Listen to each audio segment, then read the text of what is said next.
Mereka boleh mengatakan dengan segala macam perdebatan akademik, perdebatan tekstual dan lain sebagainya, tapi saya menggugat itu semua. Saatnya kita lawan, dan Gibran kita jadikan simbol perlawanan itu.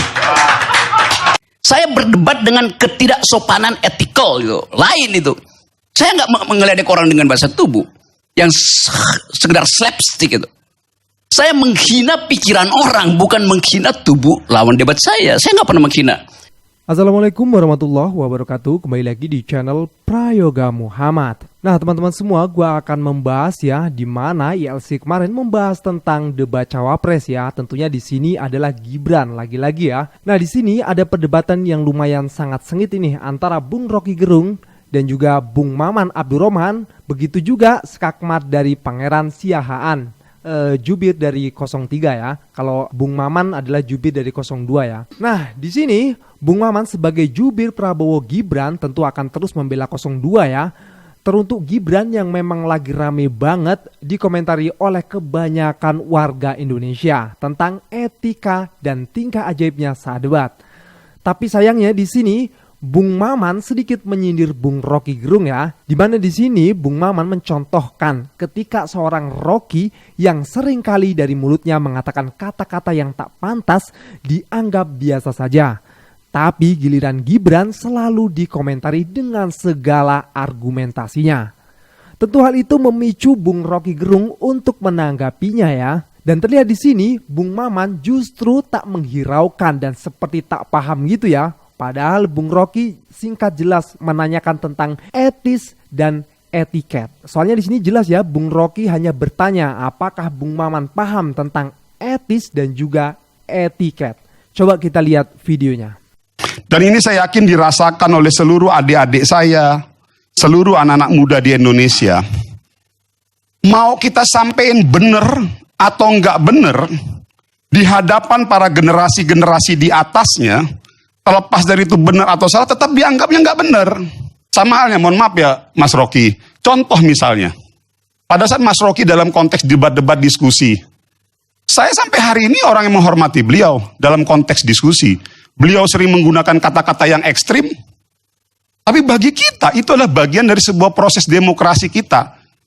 Nah yang jadi problemnya adalah yang menyampaikan adalah Rocky Gerung, yang mungkin notabene selain memang beliau dianggap pinter, yang kedua mungkin secara umur dianggap lebih.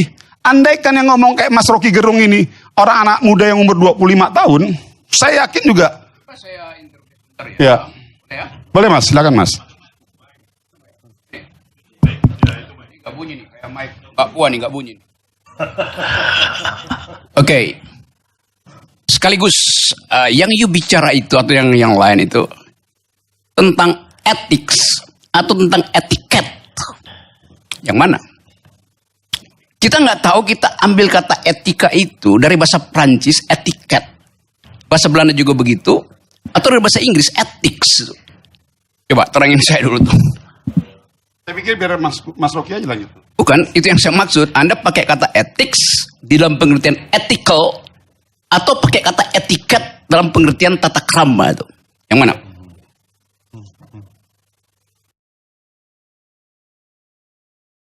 Dalam pengertian tata krama itu. Yang mana? Ya, silakan aja. Ya justru itu salahnya di situ. Kalau Anda bilang tidak sopan, kita mau tanya, bahasa tubuh itu terlihat tidak sopan. Saya berdebat dengan ketidaksopanan etikal gitu. Lain itu. Saya nggak mengeledek orang dengan bahasa tubuh yang sekedar slapstick itu. Saya menghina pikiran orang, bukan menghina tubuh lawan debat saya. Saya nggak pernah menghina tubuh lawan. Saya yang melecehkan adalah reasoning dia itu. Saya tunjukkan di mana kesalahan etikal dari cara dia berpikir itu. Jadi itu apple to apple, tetapi antara apple sehat dan apple busuk. Oke, makasih. Artinya begini, poinnya yang saya mau bilang di balik itu semua, mau apapun yang dilakukan oleh Gibran, definisi mesti jelas dulu tuh. Kita kritik atau Anda tadi kritik dan Anda bela sifat etiket, bukan sifat etisnya lain. Soal Mahkamah Konstitusi itu ada masalah etis karena ada relasi kekuasaan di situ. perilaku Gibran itu bukan soal etis, soal etiket. Itu bedanya tuh. Bisa bedain dulu nggak? Ngerti? Enggak ada masalah, Mas. Saya tanya dulu, you bisa bedain nggak antara etiket dan etika itu? Saya Tunggu, saya tanya dulu, you bisa bedain nggak? Saya pikir kalau you nggak bisa bedain, nggak ada gunanya saya bicara ya, itu. Atau saya Anda bicara nggak ada gunanya. nggak ada masalah. Bagi saya hari ini saya tidak berkepentingan pada konteks merespon atau menjawab pertanyaan-pertanyaan akademik ataupun tekstual yang disampaikan oleh ini soal kita pakai istilah bahasa Indonesia, etika atau etiket. Yes, it's okay. Kode etik Golkar itu beda dengan etika Golkar. Ya di sini Bung Rocky menanyakan hal itu kepada Bung Maman, maksudnya paham, ngerti atau enggak antara etik dan juga etiket. Tapi sepertinya Bung Maman enggan untuk menjawabnya ya, dan dia tadi mengatakan kalau fokusnya bukan untuk menanggapi perdebatan dari Bung Rocky Gerung, tapi ingin mencoba untuk membela Gibran Rakabuming Raka. Nah, di sini juga Bung Maman mengatakan kalau Gibran adalah salah satu anak muda yang mewakili anak muda Indonesia yang selalu dipandang sebelah mata. Dalam artian selalu salah terus gitu. Karena yang tua tidak mau kalah, dan juga Gibran sebagai contoh anak muda yang akan membuktikan sebuah lompatan kecepatan regenerasi kepemimpinan Indonesia ini. Agar tidak lagi ya ketika nanti anak muda akan tampil dipertanyakan lagi dengan segala macam argumentasinya. Sampai sini ya akhirnya pernyataan dari Bung Maman ini dipatahkan telak oleh anak muda juga yang bernama Pangeran Siahaan, Jubir 03 ya. Nah coba ya kita lihat dulu videonya. Yang terjadi pada seorang Gibran itu sebetulnya sejatinya disadari ataupun tidak disadari itu terjadi pada hampir sebagian anak-anak muda di Indonesia.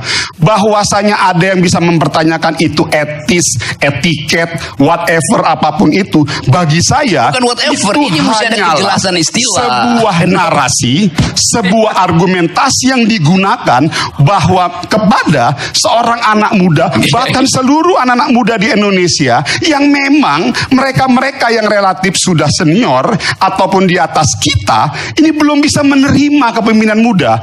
Argumentasi-argumentasi itu akan diciptakan. Jadi mau Gibran buat 1000 prestasi atau 100 kegagalan, bagi saya pasti narasi negatif itu akan tetap ada bagi seorang Gibran. Tetapi kembali lagi, bagi saya inilah tantangan kita yang ada di tim Gibran.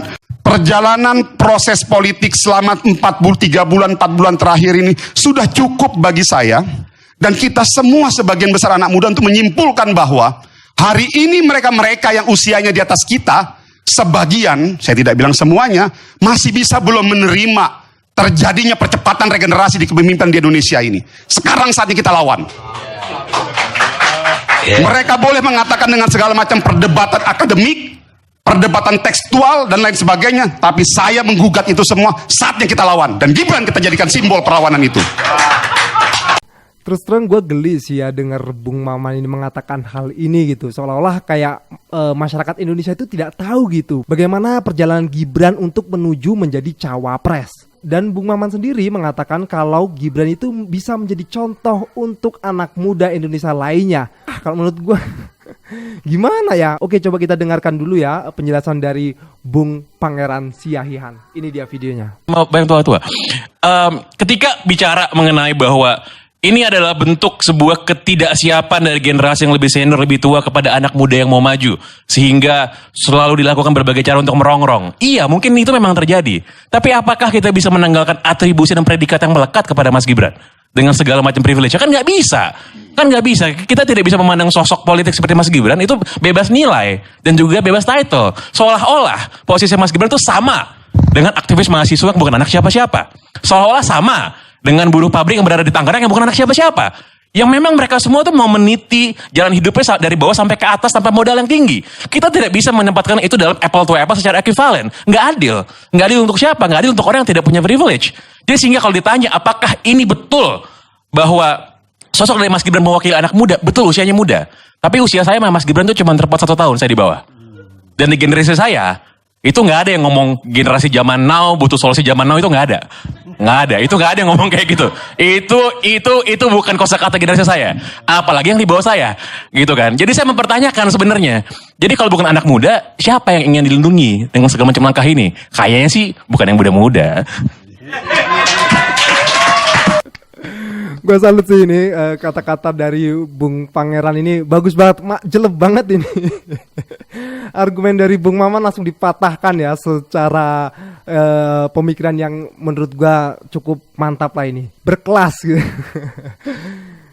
Ya oke teman-teman semua, dari sini kita bisa melihat dan bisa menyimpulkan ya bagaimana mau sehebat apapun jubir dari 02 itu tetap saja lah masyarakat udah tahu soalnya siapa Gibran dan bagaimana Gibran bisa menuju menjadi cawapres.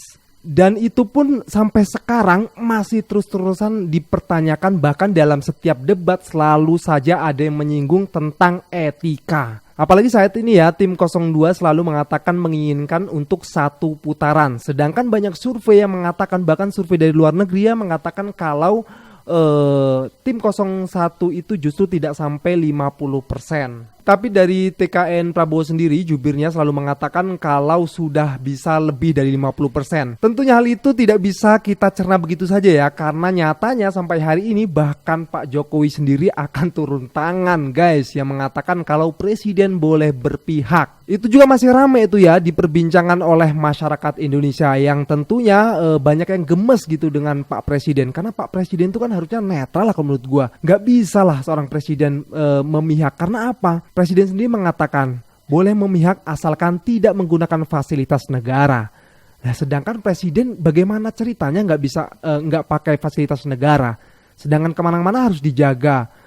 Kesana menggunakan mobil punya negara, pesawat punya negara, ya kan? Lalu bagaimana coba, kecuali keluar dulu mengundurkan diri, baru mungkin bisa untuk berpihak. Itu lebih adil gitu ya.